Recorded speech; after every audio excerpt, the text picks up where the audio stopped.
Good morning, good afternoon, and good evening, and welcome back to the SIG webinar series. This is Stephanie McGarry, and I'm the Vice President of Global Events here at SIG, and I'm thrilled to welcome you back. Before we get started, we have a few housekeeping items I'd like to go over with you. I would like to encourage all of you to take a look at SIG's Career Network. There are many career opportunities in sourcing and procurement, and we've posted some of the best jobs by some of the best companies in the world. Visit our career page and check out the job postings, and contact us to post a job for free. Job postings are posted for 3 months, and we are putting new ones on daily. SIG's member benefits. Some special member benefits are here for you. SIG provider members have some very special offers for you as SIG members. As you can see, just a few of them are listed here, and if you are interested in learning more, please go to our special offers page at sig.org or get in touch with anyone at SIG and we can give you more information. Please always remember to follow us on Twitter, Facebook, and LinkedIn, amongst many of the other social media outlets. SIG will do its very best to bring news to you, so get connected and always follow us. SIG hosts webinars on Tuesdays and Thursdays, and as you can see, we are having one today. SIG University, let me see, I apologize. Our next webinar is going to be reinventing offshore service delivery from the Philippines using hybrid sourcing, and that is going to be presented by DTSI Group and Everest Group. These are incredible one-hour sessions, and they are never, if you miss one, you can always go to one at the SIG Resource Center. You can watch it pre-recorded. We house them for 3 years, and what I often hear that people do is get together at lunch and have sort of a lunch and learn session. So they're fabulous one-hour sessions that I encourage you to always refer to. We also have town hall teleconferences that are held once a month on Wednesdays at 1 p.m. Eastern. These are buy-side only open microphone events that bring a small group of executives together to discuss important topics. These sessions are never recorded, like our webinars that are recorded. These sessions are never recorded. So I encourage you to jump on one of these calls and participate. It's almost like a fireside chat with a smaller group of buy-side only people. Our next session is on March 9th, and it will be on crowdsourcing, what it is, why it matters, and what the future holds. And that is going to be presented by our own Don Tura from Sourcing Industry Group. SIG hosts regionals and symposiums, and these are one-day-long events that bring colleagues together in a local area. Our symposiums are more like a mini summit, attracting anywhere from 65 to 110 people. We have multiple executive buy-side presentations, concurrent provider breakout sessions, panel discussions, live peer-to-peer networking, and we always conclude our symposiums with a networking reception at the end of the day. The symposiums typically run from about 8 a.m. until 5:30 p.m. Our regionals are abridged versions of our symposiums and typically run from about 9 a.m. until 3:30 p.m. Similarly, we have buy-side presentations, panel discussions, roundtable breakout sessions, and lots of opportunities to network with peers from your neighborhood. Join us in any of these cities that you see listed, and please always remember, these are free to our members and to our first-time non-member attendees. These are really, really valuable days. I encourage you to always attend these if they're in your local area. I'm very excited to talk about our Global Executive Summit that is coming up in about 8 weeks.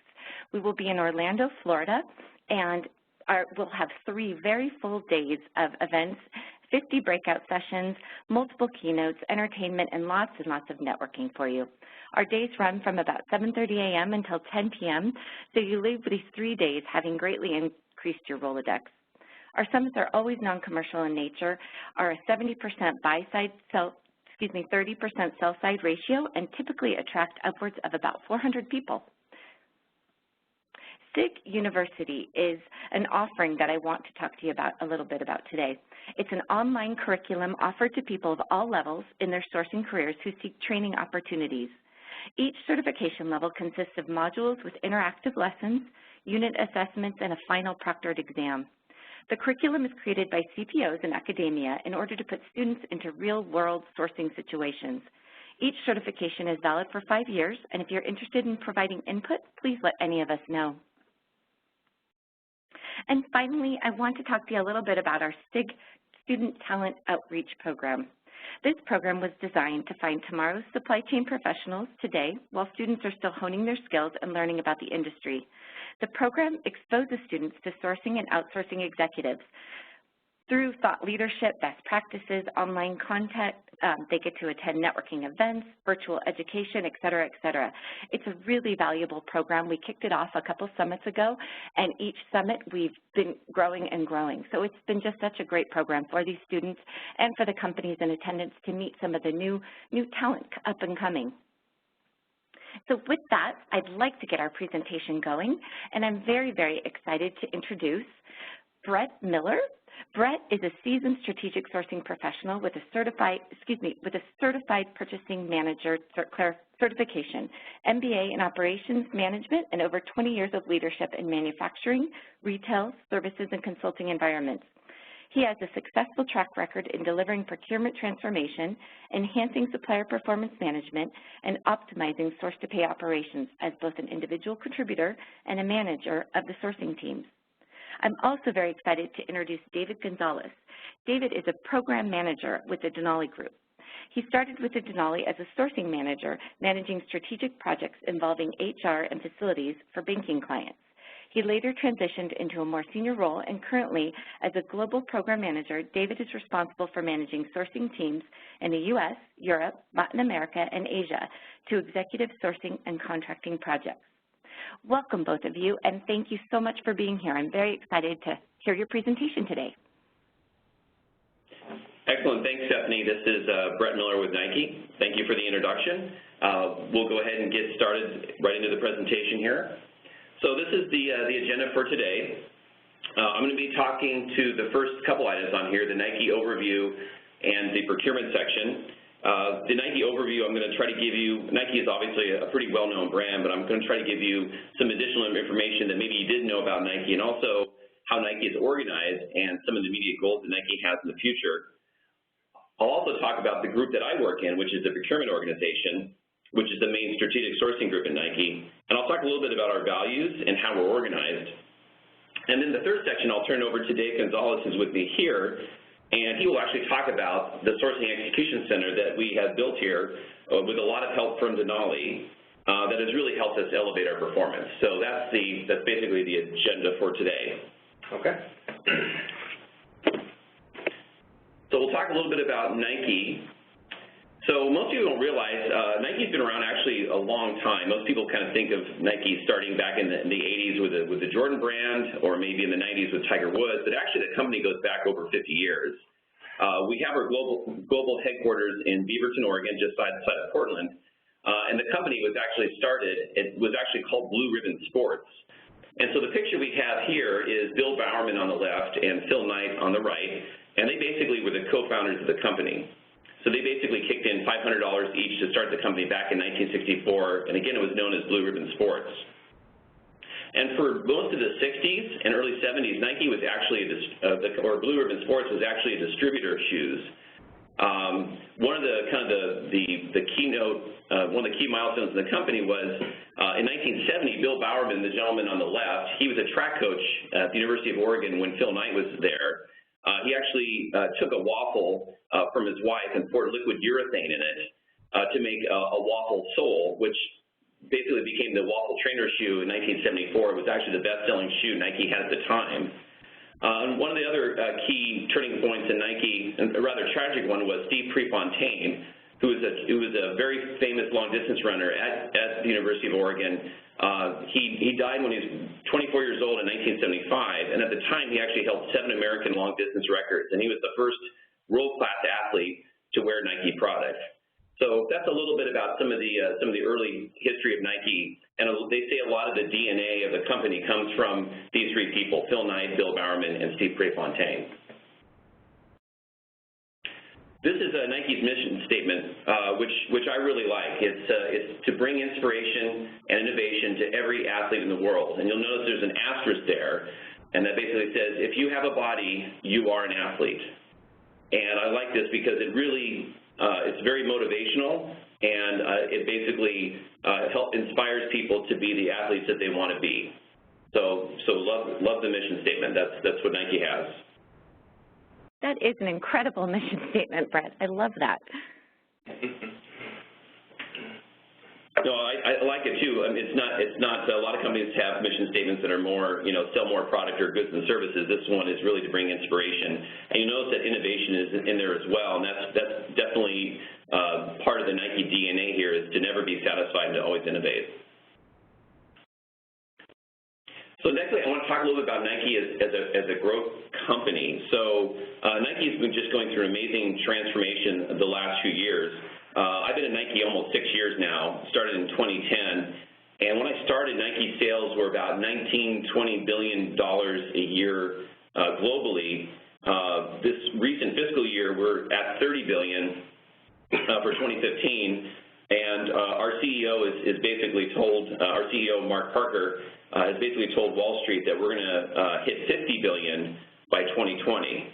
So we're going to add another $20 billion in less than 5 years. So pretty audacious goal there.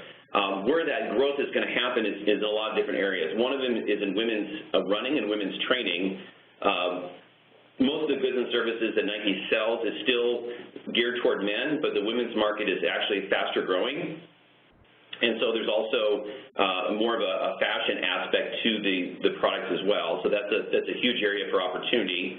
Another one is digital.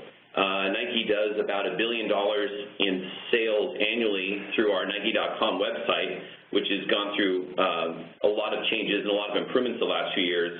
And there's by 2020 we want to hit $7 billion in sales digitally as well. Another area is our direct-to-consumer area, which is what we call DTC. So Nike still basically makes product the old-fashioned way. Most of our product is still sold through partner channels, like Dick's Sporting Goods, wholesalers, if you will. 70–75% of our sales still come through those channels, but the fastest growing part of our sales is actually through the stores that Nike owns or controls. So some of the what we call the flagship stores in key metropolitan markets, whether it's New York, San Francisco, Chicago, LA, those are actually driving a lot of the sales increase, as well as our factory stores. Those have been doing extremely well. So that's where a lot of the growth is. And then internationally, I'll just call out Greater China is a huge area for Nike as well. We've been able to turn that market around. It's actually doing very well. It's actually growing faster than the rest of Nike, and there's still a lot of potential in that particular market. So those are just some data points about how Nike, even though Nike is a large company, we still have a tremendous amount of opportunity and potential ahead of us.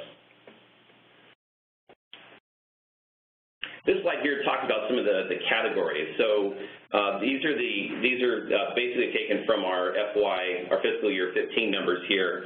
You can kind of see kind of a breakout of how Nike is structured as far as our product portfolio goes. Just a couple of call-outs here. Basketball, even though Nike has been known primarily starting as a running company, basketball is actually where Nike has enjoyed very, very good market share and connection with the consumer. Nike will actually be taking over the NBA on-court apparel contract in 2017, so that's something that we're very excited about as well. I mentioned a little bit about women's area. That's the kind of the fashion, kind of meaning the athletic apparel is becoming very popular. And one thing that I'll call out that Nike did a few years ago that's been very successful is within each one of these categories, there's been a lot more coordination. So when you're talking about footwear and apparel and equipment, if you're buying a pair of shoes and you're buying maybe a sweat and you're buying some equipment within a particular category like golf or like Nike Sports or soccer, there's been a lot more coordination among those groups to make sure that the colors match, that they fit well together, and that they complement one another. And that's something called a category offense that our CEO started about 8 or 9 years ago, and it's really helped us make sure that there's more uniformity and better coordination among these different categories as well. And that's been a very successful executive strategy for the company. So having said all that, if we're going to go from $30 billion to $50 billion, we definitely have to do things differently. And we have to create the capacity for growth. And that directly impacts our procurement organization. We're going to have to do things differently or do different things to help us get that and to support that tremendous growth is a tremendous opportunity for our group. And that's basically where we come in to help enable that. Okay. So that's just a quick recap of Nike, a little bit about the backstory and how we're organized. I'm going to drill down a little bit into the Nike procurement organization itself. And so this is the mission statement for our procurement organization. It's to maximize consumer and profit impact by leveraging our suppliers and our scale. And what I really like about this mission statement is that it really emphasizes not just the bottom line, how much money can we save the organization, but also emphasizes the top line growth, right? How procurement can actually accelerate revenue growth. One example is that our procurement team in Europe was able to work with our internal stakeholders and with our supply base there to actually reduce the cycle time for new construction stores as well as remodels. And we were able to significantly shorten the lead time without impacting quality at all. And that basically allowed us to get more stores online faster, and that actually helped our top line revenue. We were actually able to open up stores quicker ahead of schedule, and that actually helped our top line growth. So, procurement is traditionally viewed as most of you know, as kind of a cost savings kind of mentality, but I would argue that the best procurement organizations out there actually focus on both the top and the bottom line by leveraging our supply base. And I would also add too that some of the best, and most of you know this as well, some of the best innovation that we get is not necessarily from inside of Nike, but it's from our supply base. And how do we nurture that? How do we make sure we're getting the best talent from our supply base as possible? And I think that dovetails very nicely with this mission statement. So if you kind of double click on our mission statement, these are the 5 key values that we have within our procurement organization. We have partner with influence, challenge and innovate, use facts to create leverage, drive for results, and act as one team. And the thing I like about these is it really speaks to Nike's culture here. Being an athletic equipment and apparel company, teamwork, as you can probably imagine, is viewed very positively here, and so is collaboration. And I would also add here, innovation is also something that's part of our DNA.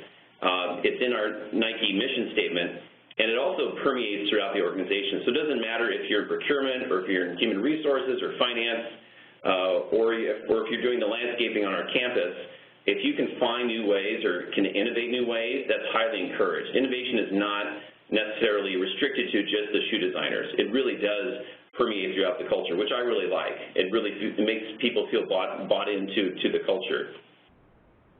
One thing I'll add too is these values really help us increase our influence as well.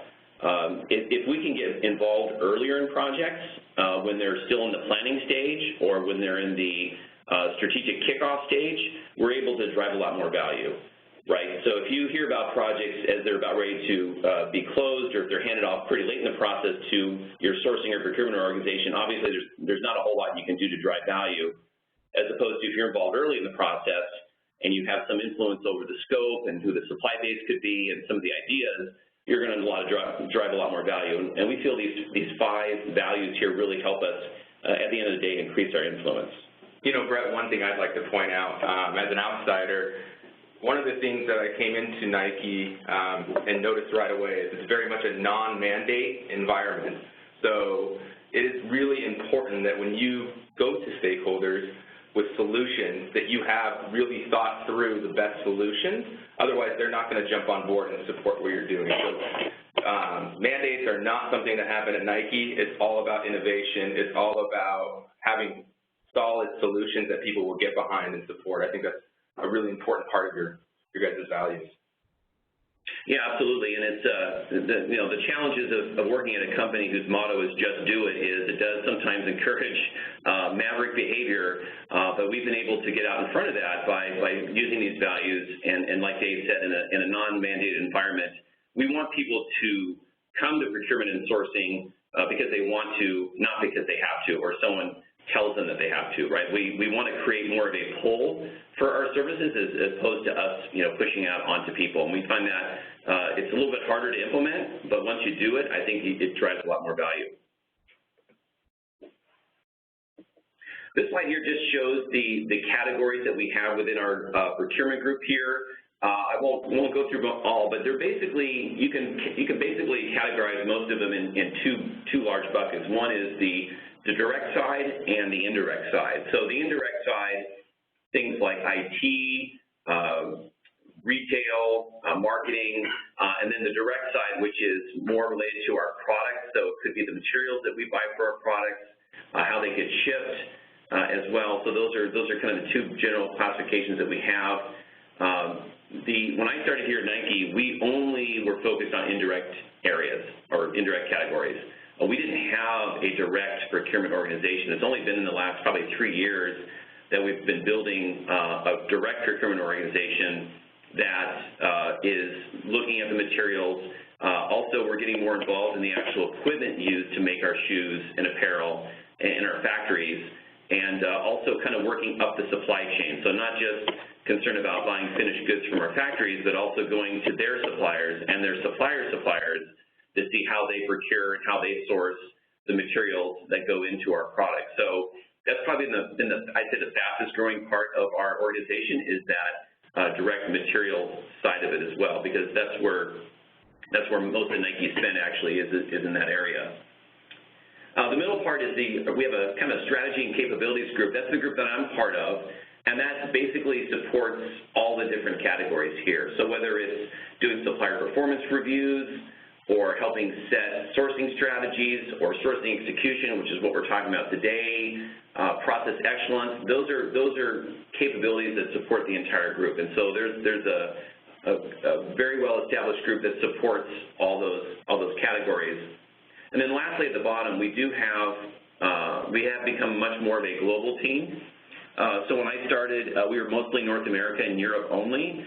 In the last few years, we've actually expanded into Central and South America, so we have procurement managers there. We also have, we've developed a sourcing team out of Shanghai, which is where our Greater China campus is, Southeast Asia, as well as Central and Eastern Europe. So we've been able to grow that team where it makes sense and make sure that we cover all the different Nike geographies. So that's been a very successful strategy.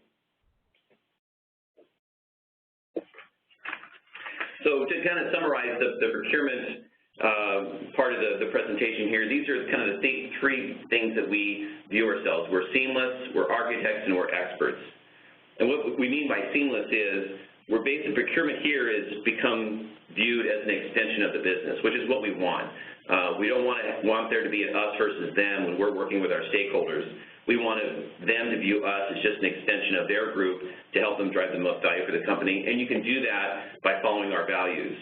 Driving for, using your influence, being fact-based, acting as a team, challenging people where appropriate. That's basically how you become seamless in our group, and make sure you have that end-to-end view. We also view ourselves as architects in that we help drive value for the company.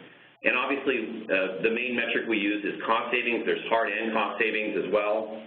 But we also try to drive value in other areas, whether it's enterprise risk or time to market. We keep track of these metrics as well and make sure that they're reported so people really get a full 360-degree view of how procurement adds value. And then lastly, one area we focus on is our expertise. We hire people who have not just sourcing experience, but business experience as well, so that we can basically talk the language of our stakeholders. And again, that helps us become seamless, and that helps us become architects of value within the company. So those are if you were to boil it down what procurement is at Nike, those are the three things that we really strive for. And that sourcing execution is a platform, it's a way to kind of enable all three of these different categories as well. All right, so now I'm going to turn this presentation over to Dave Gonzalez, who will talk about the SEC program. But before that, I see a couple questions coming in. I think, why don't we why don't we address this one question? I don't know that we can talk about spend, but we can probably talk about how procurement reports up through the COO. Yeah. Do you want to do that real quickly? Sure. So as far as number of employees, we're probably a little bit under 100 or so globally. For procurement. In procurement, yeah.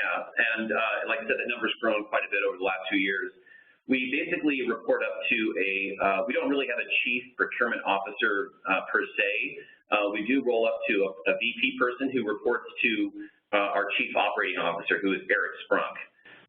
So when I started Nike, we used to be part of the finance organization. We actually used to report up to the CFO, and then a couple of years ago, we were moved into the operations organization, which actually made more sense for us. So, some of our sister organizations are supply chain, manufacturing, logistics, groups that I think are more aligned with procurement as opposed to the more traditional, finance functions like tax and treasury and audit and so forth. So, again, we have a VP who reports up to our COO as well. And as far as our spend goes, it's many billions of dollars. I will tell you that about 2/3 of our spend is in the direct side, and that's one reason why we've put such a strong emphasis on growing our direct procurement team. Okay, so my name is David Gonzalez. I'm with Denali. I'm a director in program management. Thank you to SIG for giving us the opportunity to do this webinar today. So let's talk about the Sourcing Execution Center. So here at Nike, we call it the SEC, so not to be confused with the Southeast Conference Football Conference, but we call it the SEC. So quickly about Denali. At Denali, our sole focus is procurement. We partner with our clients to simplify the source-to-pay process. Obviously, procurement is continuing to evolve the operating model of procurement, figuring out what do you keep in-house versus what do you out-task versus what do you outsource. And we at Denali have a strong point of view on how to enable procurement organizations to be more strategic and invest their dollars wisely. So that's my one slide on Denali. So what is the SEC? The SEC is an on-demand shared service team. It's all project-based work. It is global. The focus is really to influence spend decisions, unlock value, and enhance the procurement brand across the Nike community. So the SEC is very much viewed as an extension of the sourcing teams, of the category teams that Brett had talked about earlier. The SEC, at the SEC, we have 6 major goals. Number 1, we want to drive impact. So we have an annual target for an ROI on the SEC program that Brett and I focus on a monthly basis and make sure that we're driving impact for the procurement organization. It's also important that we deliver global scale.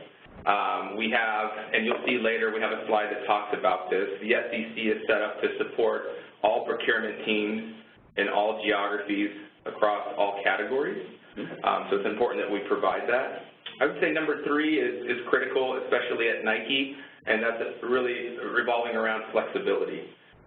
So each of the category teams and each of the geographies have unique requirements and unique ways that they want to utilize the Sourcing Execution Center, so it's important that we have ultimate flexibility to be able to offer those services.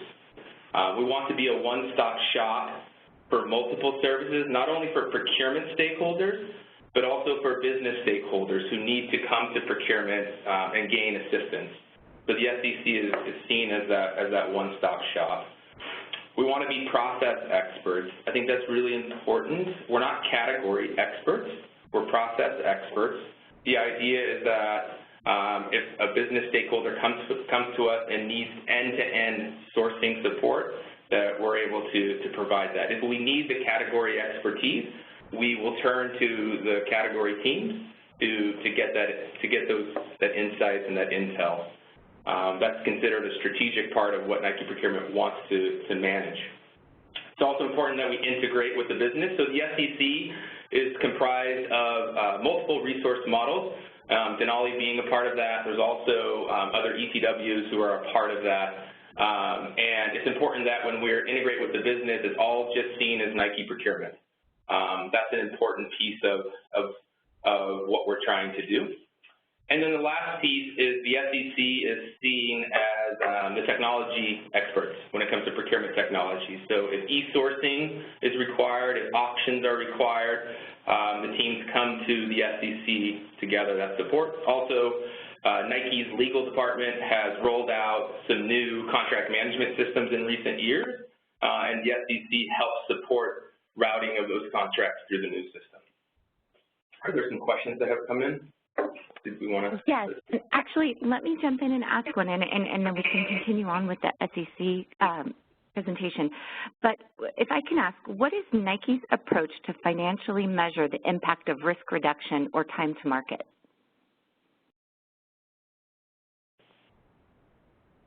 Oh, boy, that's a good question. Measure. So one thing that we do, so some of the metrics that we use are making sure that, as far as like measuring risk, or I would say probably mitigating risk is probably a better way of saying it, is making sure that we have contracts on Nike paper, if possible, with most of our key suppliers. And that is pretty well true here in North America. So most of our key suppliers have an agreement that makes sure that Nike is not taking on too much risk. In some of our other geographies, it's not quite the case. So we've developed policies there to make sure that we do have more of those contracts or more of those suppliers under contract. And so we've worked very closely with our legal organization and using some of the tools and systems they developed to make sure that we have that in place. And that's actually been a great value add for our SEC group, is helping get in place agreements with those suppliers. And again, mostly outside of North America is where we have some issues there. So that's one area that we do track very closely. And Nike's creating kind of a centralized contract repository that's global, that's in the process of being rolled out. So that you'll be able to, no matter where you are in the world, if you're a Nike employee, you can find out if we have an agreement of some kind with any supplier anywhere. So that's one example. Okay, thank you. Thank you, Brett. I have another couple of questions that just came in. What are your views on category-based procurement and vendor management, and do you believe it to be effective across large organizations? Yeah, I mean, I think as we've covered, as you covered, Brett, right, Nike Procurement is organized into category teams. So it's absolutely critical that you have deep expertise in each of those categories so that you can partner seamlessly with the business, understand what they need, talk their language, and be able to best support them, right? I mean, that's how you guys are organized. Yeah, and I would just add too that we do have a vendor management office functionality at Nike. It doesn't reside within procurement. It usually resides in the business. So, for example, for really key strategic supplier relationships we have, whether it's HR or finance or other areas where they have one or two maybe shared service providers that they work very closely with, or IT is another area, they will stand up a VMO office, and so that's not something that actually is in our direct control, but obviously we work very closely with them. And what we try to do is we try to be like the facilitator. We try to, because being in procurement is nice because you can kind of see above the forest, right? You can kind of see the landscape of the business, and if this group over in IT has a VMO office and a group in finance has a VMO office, they may not always be aware of each other, or they may not always be sharing best practices or ideas, and that's where we can help come in. We can help make those connections to make sure that we're managing our suppliers in a consistent way. Okay, thank you. One more, and then let's jump back into the presentation. How or when is reputation risk accounted for when selecting suppliers, particularly manufacturing, sourcing, offshore suppliers? That's a great question, because Nike has a very valuable brand, and Nike, I'll say this, Nike values its brand like software companies value their source code. It's the crown jewels of the company, and so one thing that we do to account for that risk is making sure that, like I said, we have agreements in place, but also Nike is very particular about how our name and logo is used. For example, we do not allow our suppliers to reference Nike or to use use our logo on their websites or on their sales material without the express written consent. And we don't really allow very many companies to do that. We're very protective of that. As far as some of the manufacturing risk, Nike has set up a pretty robust auditing group. Nike has a lot of, Nike doesn't own its own production facilities. It relies on factories, mostly in Southeast Asia for that. But what's been interesting is we've reduced the number of factories from about 950 down to about 750 over the last 2 or 3 years. We're actually declining or moving away from factories that do not meet our standards. So Nike was also the first apparel company to disclose the location of all their factories, and so we monitor those factories as well. And so that's another area where we help mitigate the risk of the company. Okay, thank you, Brett. Okay, so we talked about the goal statements for the Sourcing Execution Center. Let's talk a little bit about the history. Do you want to maybe? Yeah, I'll start off. Okay. So this just gives you a little bit of the time scale of our program. So starting back in FY13, we basically, like most sourcing groups do, we did an RFP, right? We collected our business requirements and we wanted to select a service provider. And what we did is we actually did a 6-month pilot for that before kind of jumping in with both feet. And that turned out to be extremely valuable. We learned a lot about how to run a program, how not to run a program, what the roles and responsibilities should be for the Nike folks as well as the service provider. And then starting in FY14 is when I came into my position. So we basically created a role, which I'm in currently, to say, hey, we need somebody to manage this globally and make sure it's rolled out the right way. And so when I came into this role, we basically engaged Denali to be that main service provider, and we started doing we started very small. We just did a few projects, mainly here at our world headquarters campus in Beaverton, and then we gradually started moving outward from there. So Nike owns Converse shoes. Some of you may be aware of it, but they're located in Boston, right? So we have a sourcing team there. So we started doing some projects for them. We started doing projects for Memphis, Tennessee, which is where Nike has its 3PL and distribution centers at. And then we started kind of doing work in Europe as well, and that was in FY14. So we kind of started small, and we just kind of gradually built on our small wins and moved outward in those first 2 years. Yeah, and then starting last fiscal year, so for Nike, fiscal year begins in June and it ends in May, so it's a little bit different than many other organizations. But in fiscal year 15, the focus was really on accelerating the growth of the program and creating a consistent volume of projects coming in from each of the different category teams. So we expanded also in FY15 into new category teams. So we started mostly on the indirect side, as you can imagine, IT, facilities, professional services, but we also started in FY15 to support the direct side, or what we call manufacturing and supply chain and some of the other areas. This last year, the primary focus has been on expanding the SEC to be a global model. Brett talked about how in recent years Nike has grown its presence from a procurement perspective in Latin America and also in Greater China. So the SEC has been set up to support those geographies.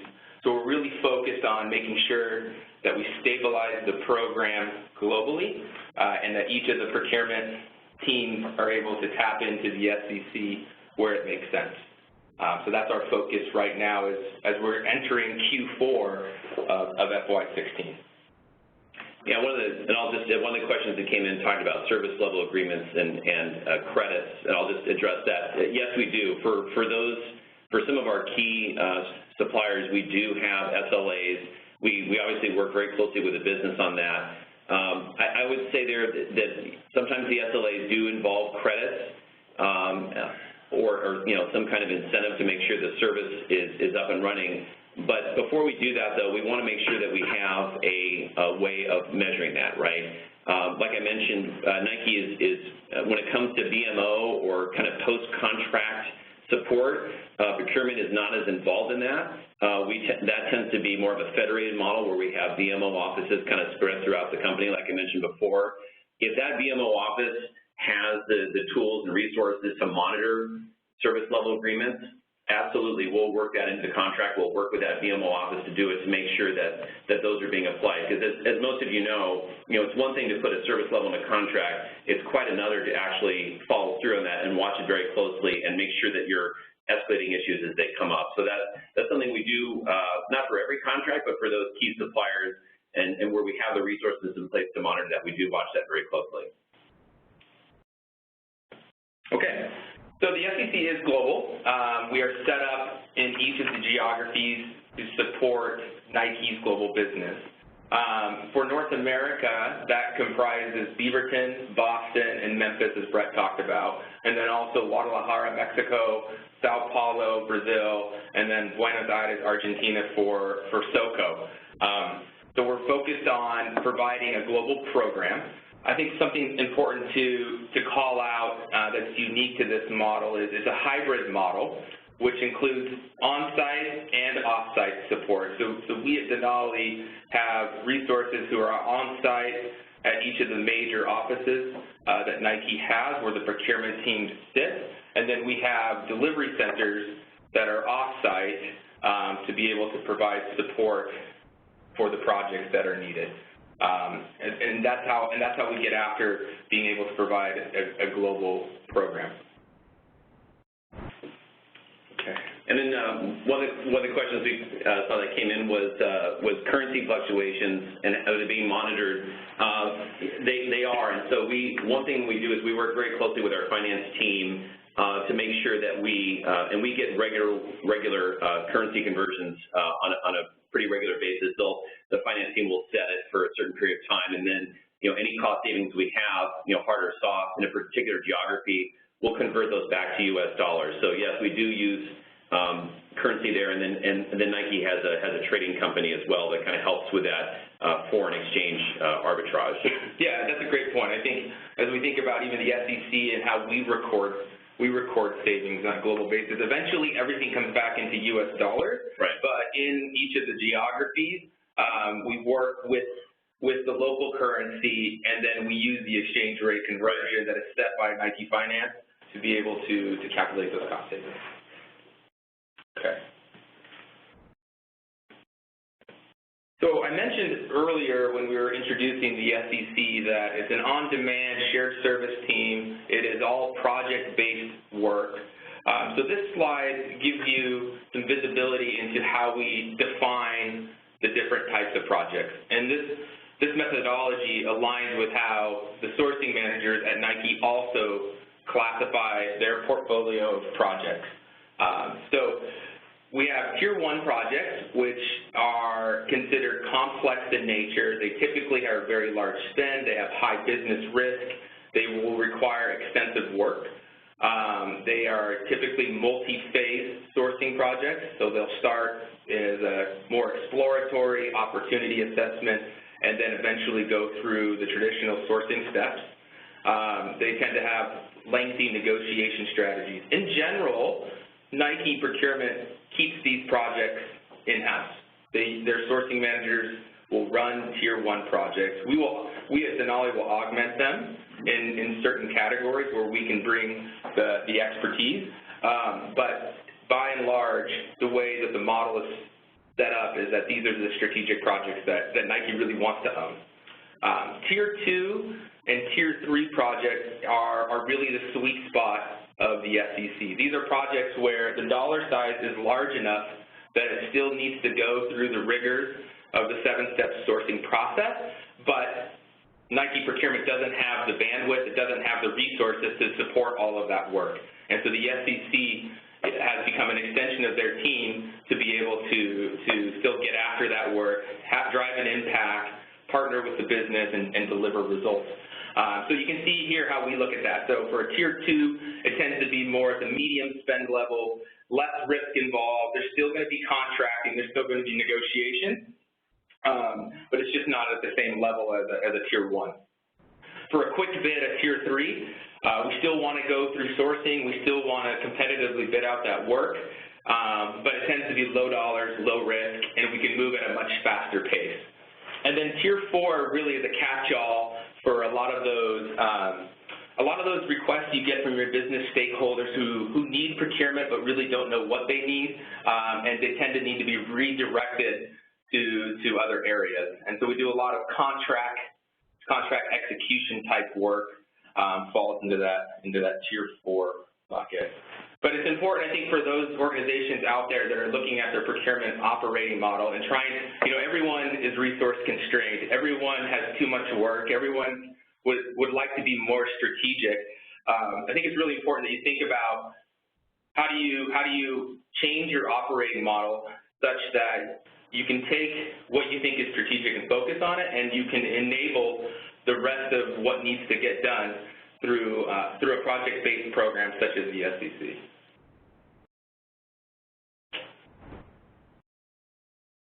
Gentlemen, another question just came in. May I ask that now? Sure. Okay.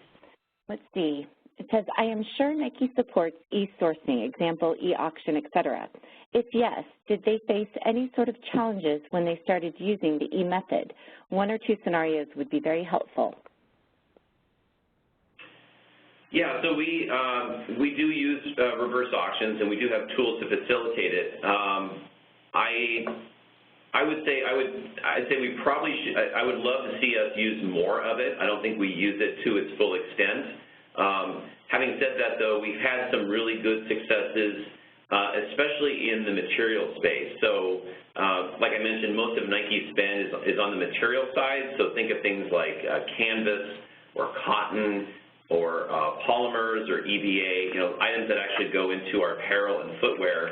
And we've had some very successful auctions recently in those particular areas where we've been able to basically keep the quality the same, keep the shipping and the turnaround time the same, but have been able to get some price compression on that. And so that's been huge for us because, as you know, every dollar we save there is a dollar that goes to the bottom line.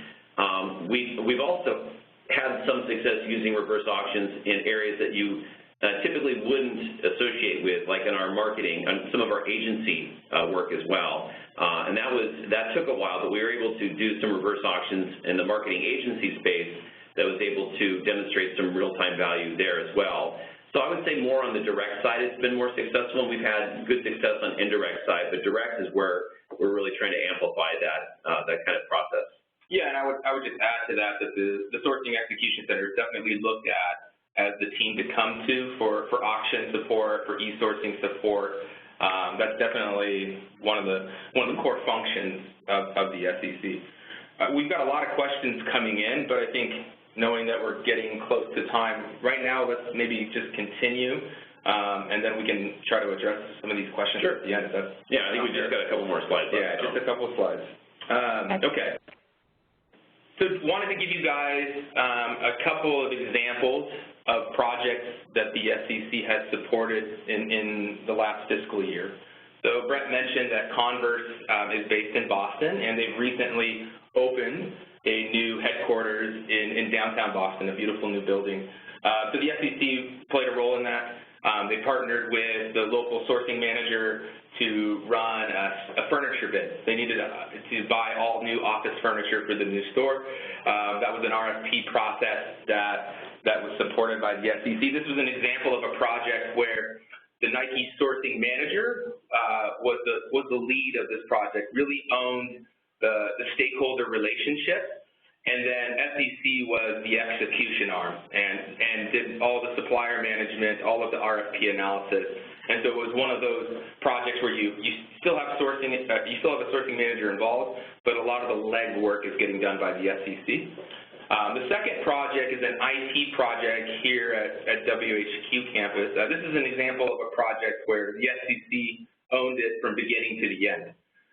So there was no sourcing manager involved. This was definitely a lift and shift. We need somebody else to take it and run with it. And it was supported end-to-end sourcing. The last project was for Nike Brazil and the Nike factory stores in country. And this project was really focused on not so much focused on trying to drive a lower cost, but really trying to improve supplier performance and establish SLAs with our security vendors. So this is a project that was supported in local Portuguese language by the SEC, and was able to accomplish what they wanted in terms of finding a vendor that they can monitor and manage better from a performance perspective. So these are just three case studies for you guys to get a flavor for the types of projects that the SEC supports. So lessons learned. So yeah, so these are the three things that, if we were to summarize, what did we learn by going through this journey over the last few years? First one I'll talk about is start small, and what I mean by that is, if you roll out a program like this, just pick, one or two sourcing projects and watch them very, very closely and make sure that nothing goes wrong. And if something does go wrong, that you address it right away. It's basically the opposite of kind of a big splashy go live here. We basically didn't make any huge announcements. We basically just said we're just going to focus on a few key groups, and what that does is that builds rapport and it builds trust, right? If people view SEC as just an extension of procurement and also an extension of the business, and they're comfortable working with them, that will basically, over time, drive more work to the group. So I would say really start small here, and also start in, when we say mature categories, we mean categories that are, or business stakeholders that are used to working with procurement, right? It doesn't make a whole lot of sense to go to a group that doesn't know who procurement is and doesn't want to work with you to start there, right? So start in areas where there's a lot of trust already there and start real small. Yeah, and then just to add to that, it's important that you can adjust and go. So the idea here is that the model for an SEC needs to be flexible in nature. It's not a lift and shift where you're just outsourcing work. It's really you've got to prove it one project at a time, and you've got to prove it one category and geo at a time. So it's really important that you have flexibility in terms of the resource mix and how the overall operations are managed. And then the last one, we both Brett and I just can't echo this one enough, and that is that the SEC, a model like the SEC requires both sides, the third-party provider and the client, to meet regularly. You need to have weekly checkpoints, you need to have scorecards, you need to have quarterly reviews or biannual reviews in our case. We think that's an important piece to ensure the program meets what you want. And I know there was a question that came in talking about metrics, so I want to touch on that because that kind of fits to this, Brett. Okay. So what are the key metrics and SLA attributes used to measure the SEC and Denali in this partnership? And I would just say that we focus on cost, we focus on quality, and we focus on speed. Those are the three main areas, and we have a scorecard that is updated on a quarterly basis that focuses on those. So from a cost perspective, we're looking at ROI of the program. We're looking at cost savings, both hard and soft. From a speed perspective, we're looking at cycle time, and we're measuring each project individually and seeing how long does it take to support that project from beginning to end. And then from quality, it's really focused on customer satisfaction, collecting feedback from the business to make sure that they're seeing value in the service. And then it's also making sure internally that we have QA processes to make sure that deliverables are meeting the standards that we've all set. So after each project is closed, you guys will actually send out a survey to the business and folks saying, hey, how did we do, right? So right. We get a lot of real-time instant feedback, and then Dave does a great job kind of consolidating that and reporting that up, and that goes on a scorecard. So we're not just tracking the hard numbers, but we're also tracking the soft stuff, how people like working with us and what the feedback has been. Yeah, so cost, quality, and speed are the metrics that we focus on. There's another question here around how does the SEC work in practice? How does the business know to involve them up front? Do you want to talk a little bit about the one-source inbox? Yeah, so what we've done is we've set up an intake process. We basically have set up an email box called OneSource. And it's an email box anybody at Nike can use if they have any questions about procurement or what to buy, or do I need to have an attorney look at this, or who's a good supplier for this particular item. they can, one source is our key intake, and so I actually have a staff here that's separate from Denali that basically manages that inbox and basically responds to people saying, oh, you know, you need to buy a PC, you need to go here, or they basically kind of redirect people, but they also are there to help scope projects out. And that scoping process is very important because I don't want to give a project to Denali where there's a lot of incomplete information, right? I want to make sure that that project is well scoped, it's funded, it's a real project, and then once we are satisfied it meets those criteria, then we'll assign it to the appropriate resource. And Denali, like Dave mentioned, really does well in kind of those medium-sized projects. So if it is a medium-sized project and it's within Denali's wheelhouse, absolutely we'll assign the work to it, and then we basically turn it over to them, and then Denali basically goes off and starts working on it. They'll engage the right stakeholders internally. We don't really advertise SEC outside of our group. SEC is basically just part of procurement. They're an extension of procurement. And so when Denali people talk to our internal stakeholders will say, hey, I'm Tom and I'm with Nike Procurement. They don't say I'm Tom with Denali. They just say I'm with Nike Procurement. So we try to want to make it seamless for our customers. We don't want to confuse the message, and that model has actually worked pretty well. Gentlemen, I have a couple of questions, actually 3, that I'd love to get asked if possible. Back to your tier slide, the slide with various tiers, would you say that Tier 1 is over $20 million and Tier 2 is $5 to $19 million? That's pretty high. Not that we don't have projects that size, but usually, I mean, this is just a ballpark. Usually, if a project is over $1 million and it involves some kind of competitive bidding, depending on the risk, we'll classify that as Tier 1. Yeah, it depends on the category as well. Yeah, it does. The maturity of each category are at different levels. Right. The partnerships with the business. And those are guys, that's why we don't put numbers down, and that's why we don't have numbers on this slide, is because it does really depend. But I agree, especially on the indirect side, $1 million is usually a good indicator. Roughly, and then it also varies by geography, right? So a project that might be a Tier 1 for Converse may be a Tier 2 for corporate headquarters just because the spend isn't as large at Converse, right? And same thing for our geography. So it really varies by category and by geography.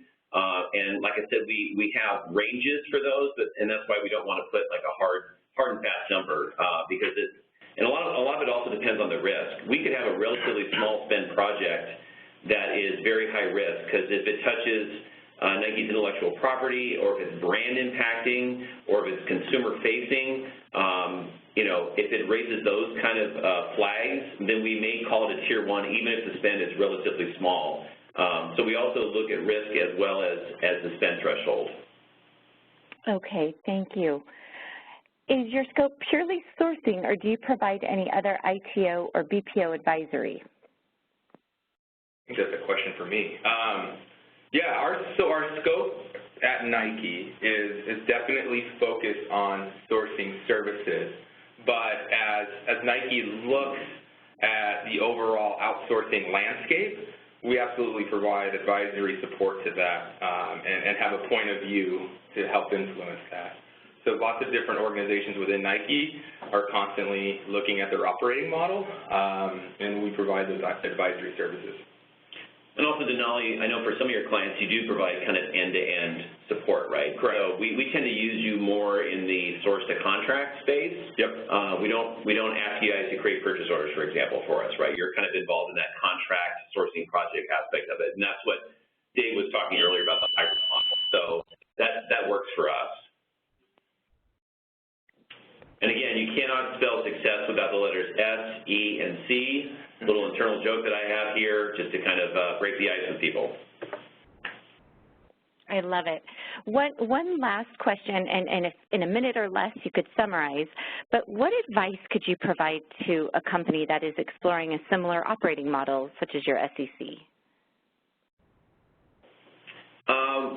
One would be to make sure that you find the right partner first and make sure the partner is a good fit. Nike is not a very, it's not the most operationally efficient company I've ever worked for. It's a little bit messy when you look under the hood, and part of that is the culture culture of Nike, being able to, having said that though, Nike can turn really quickly if it has to. For a large company, we can turn on a dime.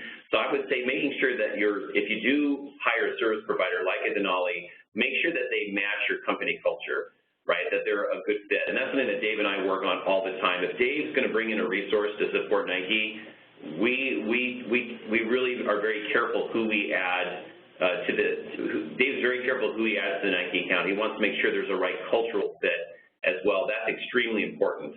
And in Denali's case, they're a very flexible group, and Nike doesn't have, we don't have a lot of three-ring binders with ISO processes. Everything is not documented to the nth degree like some companies.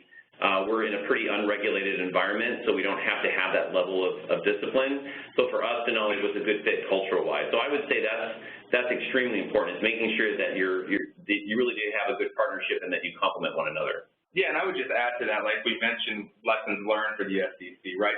It's really important that you start small, you find the right categories, that you have good relationships with the business, and use that as your starting point to track the program.